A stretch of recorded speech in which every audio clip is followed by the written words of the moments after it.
Nếu ngươi không ngại gian khổ, muốn theo lão phu trừ gian diệt ác thì nên thay đổi cách xưng hô đi. Sư phụ, khoan đã, đừng có gọi ta là sư phụ, tại sao không lẽ Lược Thương con vẫn chưa đủ tư cách hay sao?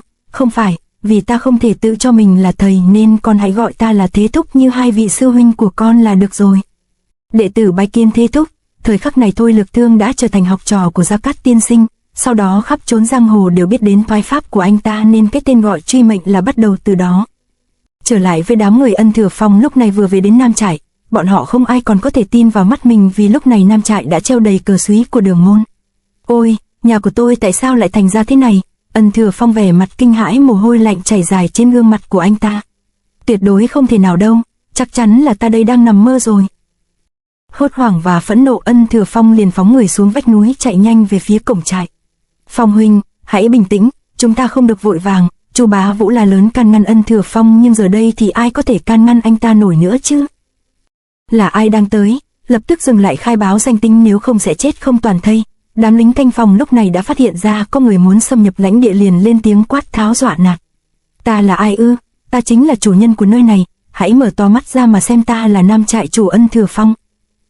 Thấy kẻ đến không có ý dừng lại, đám lính canh cổng lập tức đóng sầm cổng lớn lại, đồng thời một cơn mưa tên từ trên tháp canh phóng xuống.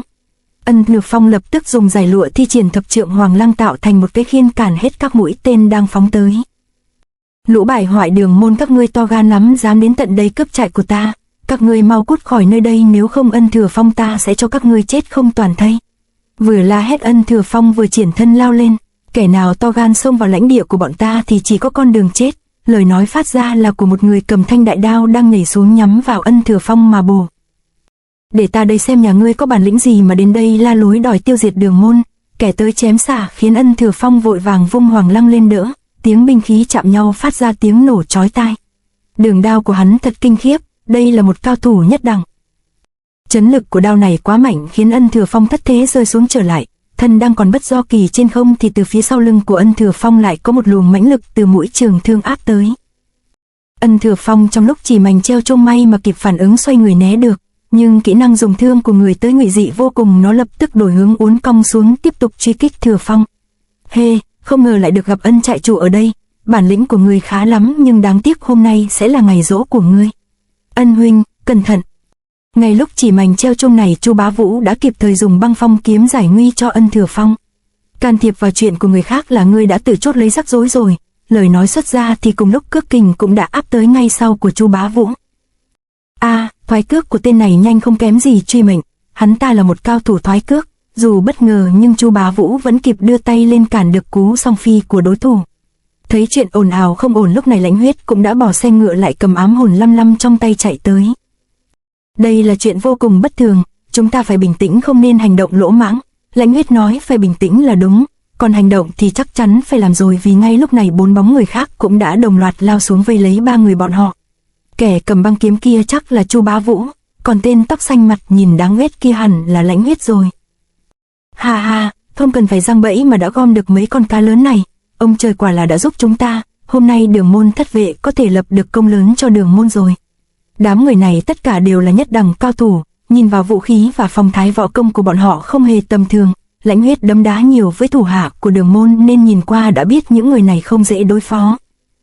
Bình thường thì 3 người bọn ta liên thủ thì 7 tên này cũng không thể làm khó, nhưng tình hình hiện tại quả thật rất bất lợi. Chu Bá Vũ lâm trận chưa bao giờ biết sợ, nhưng tình cảnh của bọn họ lúc này thực không phù hợp để tham gia vào một cuộc đại chiến.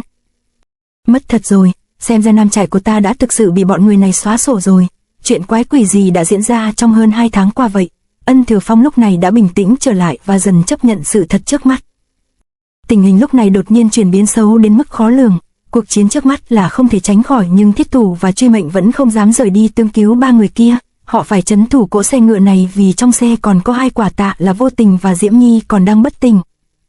Đối phó Thất Sát Vệ không phải là việc dễ dàng đối với bọn họ. Thiết Thủ người đã trải qua nhiều trận chiến biết rất rõ điều này, nhưng điều kỳ lạ là ánh mắt của anh ta lại không nhìn vào đám người này. Từ đầu đến giờ anh ta đều dồn sự quan tâm của mình đến một người khác. Người có thể khiến Thiết Thủ lo lắng và chăm chú quan sát này có tướng mạo cực kỳ hung ác. Chỉ cần nhìn qua cũng đủ biết sức mạnh và địa vị của người này gấp cả chục lần so với 7 người của Thất Sát Thị Vệ cộng lại. Phong thái của người này điềm tĩnh, không hề nóng vội và trầm tĩnh quan sát đối thủ. Thân thể của ông ta bốc lên mùi thuốc súng nồng nặc. Người này là một nhân vật mà Đường Thập Ngũ đánh giá rất cao trong đám môn hạ của hắn. Là một trong đường môn ngoại tứ đà, ông ta chính là Nam đà chủ Đường Tích Lịch. Như cảm nhận được sự có mặt của địch thủ, Đường Tích Lịch lập tức thổ kình trên thân thể của hắn hiện lên những vệt lửa đỏ. Người chính là kẻ cầm đầu tấn công Nam Trại, các ngươi tới đây là có mục đích gì? Thiết thủ, bất cứ kẻ nào dám chống lại Đường môn đều là kẻ thù của ta. Một khi đã là kẻ thù của ta thì những kẻ đó đều chết không được toàn thây. Trước câu hỏi của thiết thủ, Đường Tích Lịch lạnh lùng đáp lại. Đường Tích Lịch là một trong tứ đại đà chủ giống như Đường Man và Đường Nựu. Hắn ta không ở lại giữ Nam đà mà lại đến đây thôn tính Nam Trại, chẳng lẽ Đường môn muốn bành trướng thế lực sâu vào đất Trung Nguyên? Truy Mệnh trước sự thể hiện này thì không khỏi khó hiểu về cách hành sự của Đường môn.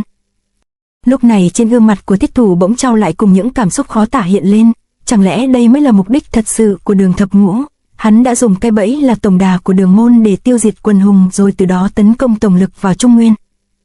Chính tả không thể dung hòa, nhưng trước khi xuất chiến ngươi có thể cho ta biết những người ở trong Nam Trại này hiện tình hình của họ ra sao không?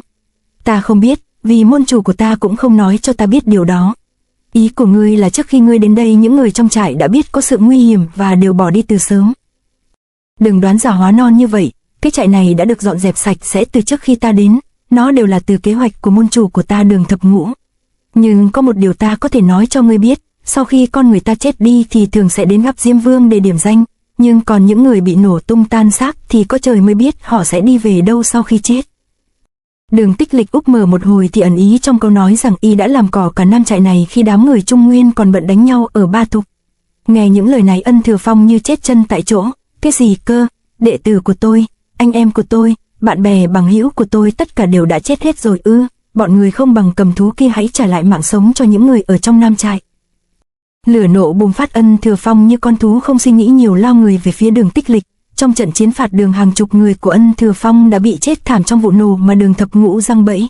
Giờ đây đến cả Nam Trại cũng bị tận diệt. Ân Thừa Phong lúc này muốn nợ máu phải được trả bằng máu. Các ngươi muốn đòi nợ thì ta đây cũng rất sẵn lòng, nhưng việc các ngươi có thể đòi nổi nợ hay không lại còn tùy thuộc vào bản lĩnh của các ngươi. Ha ha.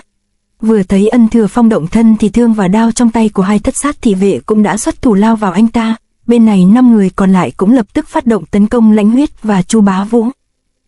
Nghe danh thiết quyền của các hạ đã lâu, hôm nay thật vinh dự cho ta có duyên tương ngộ, và ngày hôm nay sẽ còn vui hơn nữa khi tự tay ta sẽ xé xác ngươi ra thành vạn mảnh. Đường Tích Lịch không thèm để ý đến 3 người Ân Thừa Phong, trong mắt của hắn ta lúc này chỉ có thiết thủ. Một cái búng người lên hai tay của Đường Tích Lịch đã quán đầy lửa đỏ hướng về phía thiết thủ.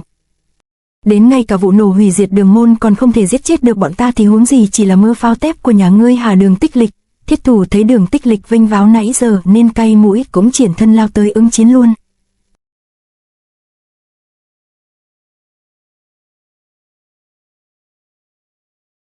To be continued.